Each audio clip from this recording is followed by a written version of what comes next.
Hello, my name is Ralf Friedrichs. I'm an addiction recovery coach and the host of the Take Your Life Back Today show.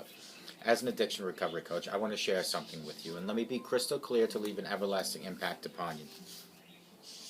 Just imagine being buried alive. You're in a coffin, but you know you're not dead. You try to lift the coffin lid, but the enormous weight upon the dirt upon the lid prevents you from doing that. You just think you're going to die. But then you say, maybe if I bang on the lid, I can unsettle the dirt upon the lid, and maybe, just maybe, somebody might notice and start digging their way down towards me. This is what it feels like to be at the lowest point of alcohol and drug addiction. You know you need help. You know you can't do it on your own, but you don't know where to turn for help. In reality, there are people standing by your grave. You just don't know that. You just think you're going to die. Usually, though, people don't think about death when they're habitually abusing drugs and alcohol. In order to feed an addiction, you have to be great at repressing the fear of death. I often ask you, my audience, did it ever cross your mind when you were abusing drugs and alcohol, consuming all that alcohol and doing all those drugs, that maybe, just maybe, you might take something that God gave to you called life away, not just from yourself by overdosing, but selfishly, very selfishly. You take it away from your children, your grandchildren, your husband, your wife, your mother, your father. You take your life away from them as well. Not only do they love you, but they probably counted on you for a lot of different things in life. With this, let me leave one last thought. Don't be the person that I'm reading about on these index cards that went to their grave without seeking help first. Instead, reach out and let me help you take your life back. By calling me at 844-405-HELP, I will help take your life back. Because, my friend, your life could be gone. There are other people like Larry Geist from the Geist Academy at 516-458-2741, 516-458-2741. Larry Geist is an addiction recovery coach, a life coach. He and I always tell people like you, it doesn't matter where you've been, it doesn't matter where you came from. What matters most is that you're here seeking help. You want a better today and a brighter tomorrow. Larry Geist can be found at www.odysseyconsultant.org. 516-458-2741. Larry will help you from your depression to happier times, from your low self-esteem to improve your self-esteem, from your addiction to your recovery. He will work hand in hand and set up a schedule that you tackle each and every day, 24 hours at a time, for a better tomorrow. He will teach you how to live a life, a sober life in recovery. Join us, Larry and I. You can reach Larry at 516-458-2741. You can reach me at 844-405-HELP. Join us and we will help take back your life. Folks, today's topic are 10 reasons why it's more blessed to give than it is to receive. Are you a person that likes to give like I am? The most unbelieved beatitude in the Bible is, it is more blessed to give than receive, Acts 20:35. The giver happier than the getter. Surely some mistake, you might ask. No, that goes against our intuition and instincts. So let me help you believe that it's upon act, that by giving you 10 reasons why it's more of a blessing to give than it is to receive. And number one is giving obeys God's commands. The Old Testament has way more commands about financial giving, who, when, how, and how much, than the New Testament. Maybe the New Testament writers just assumed that God had given far more to us than the New Testament, giving himself to death, that our giving should follow fair, logical, and easily. But just in case we might miss the link, there are clear New Testament commands also in Corinthians 1 and 2, as all of God's commands are given to enhance our lives. Obeying the command will increase our happiness as well. Number two, giving submits to God's lordship. Every act of obedience recognizes that there is a higher authority in our lives, that there is a Lord over us who is entitled to honor and respect. Due to our temperament, personality, or circumstances, we might find some commands relatively easy to obey. Our submission is really tested in the areas where our own nature and situations make obedience more difficult. For most of us, money is one of those areas. Our wallet is often the less category to fall to God's rule, and even when it does fall, it gets rebuilt and resecured again and again quickly. If only we could remember that divine lordship is not a threat, rather it's a place of the greatest safety available. Number 3, giving exhibits God's heart.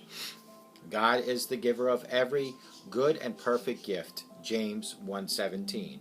As his image bearers, we are called to copy his giving, to be many pictures of his infinitely large heart.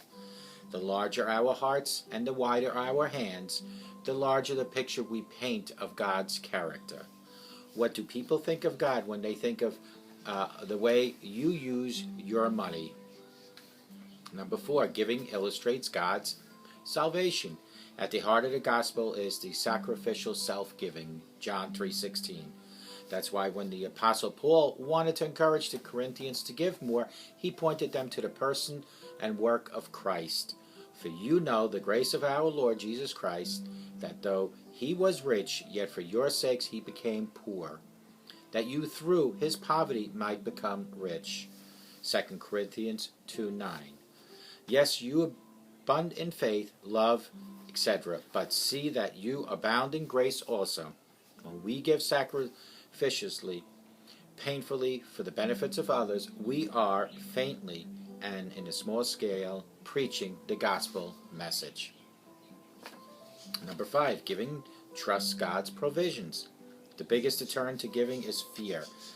The fear that if I give away too much, I won't have enough for myself. When we give sacrificially, above and beyond what is comfortable and easy, we are expressing our faith and trust in God to provide for us and our family. This is not an argument for folly, but for faith. Many Christians have discovered the joy of casting their crumbs of bread upon the waters and multiple loaves returning after many days. Ecclesiastes 11:1. It is such a joy to see God fulfill his promise of provision when we obey him. Number 6, giving widens God's smile. The Lord loves a cheerful giver, 2 Corinthians 2:7. It delights him to see his people gladly opening their hearts and hands to provide the needs of his church and indeed of all his creatures. Through Paul, God repeatedly commends and praises those who gave their funds and themselves to the gospel work, 2 Corinthians 8:1. There is nothing that makes a Christian happier than knowing that she's made God happy. And happy giving means a happy Lord, a happy God. Number 7, giving advances God's kingdom. Many of us contributed to Apple in one way or another. We have helped to grow the company from the garage operation to the worldwide empire it is today. And I'm happy about that, as it is the company that has brought many blessings to the world. But think of what blessing results when we fund the mission of Christ's church. We are paying salaries of ministers and ministries. We are funding resources for outreach, evangelism, and discipleship. But above all, we are investing in the spiritual and internal welfare of people from every nation, tribe, kindred, and tongue. Our dollars are changing homes, relationships, countries, and even eternal destiny of many souls. Number 8, giving promotes God's satisfaction. Giving not only promotes God's work through us, but also God's work in us. Our sanctification, giving money, especially when it pains us, requires much denial and self-crucifixion. However, as every act of giving weakens and even breaks our sinful and selfish nature, the more God's grace spreads in our hearts, yes, money leaves our pockets, but sin also leaves our hearts. And that is a great deal. Priceless, actually. Number 9, giving testifies to God's power. Although we are not to let our left hand know what our right hand does, it's pretty obvious that the Christians give a lot to their churches and Christians' charities. Even secular observers have noticed with amazement how generous Christians often are with their own money. They may not say it, but for surely must think it. This must be a real deal for people to give away so much of their own money. They must really believe in this stuff. The God they worship and serve must be incredibly powerful to make people so generous. Last but not least, number 10, giving praises God's character. Giving in the right spirit and the act of worship. It is rendering Him a tribute of praise. It is saying, you gave me everything, and here is a small expression of my gratitude and praise for all your gifts. It's only a token, a sample of what I really feel, but you know the heart and lies behind it. As David sang, what shall I render to the Lord for all His benefits towards me? Psalms 116:12. Giving better than getting. Do you now see how giving makes us more blessed than getting? We can get so much happiness when we see how God is glorified in us giving, and when we see Him blessed through others that are also giving. 10 reasons, one more time. Number 1 was giving obeys God's command. Number 2, giving submits to God's lordship. Number 3, giving exhibits God's heart. Number 4, giving illustrates God's salvation. Number 5, giving trusts God's provisions. Number 6, giving widens God's smile. Number 7, giving advances God's kingdom. Number 8, giving promotes God's sanctification. Number 9, giving testifies to God's power. And number 10, giving praises good character. Giving better than getting. Do you now see how it makes us more blessed when we give than when we get? We can get so much happiness when we see how God is glorified in our giving, and when we see Him bless others through our giving. And folks, put the Christian aside for a minute, but I do believe in karma. When you do good, you get good. When you do bad, you get bad. I always say, if you just are good, you will have a good life. You will be a good person. Remember, treat others as you would want to be treated. So if you're going to lay and criticize other people, that's how they're going to work against you. So if you want to be treated good, you have to treat people good. With this, I hope you enjoyed this segment.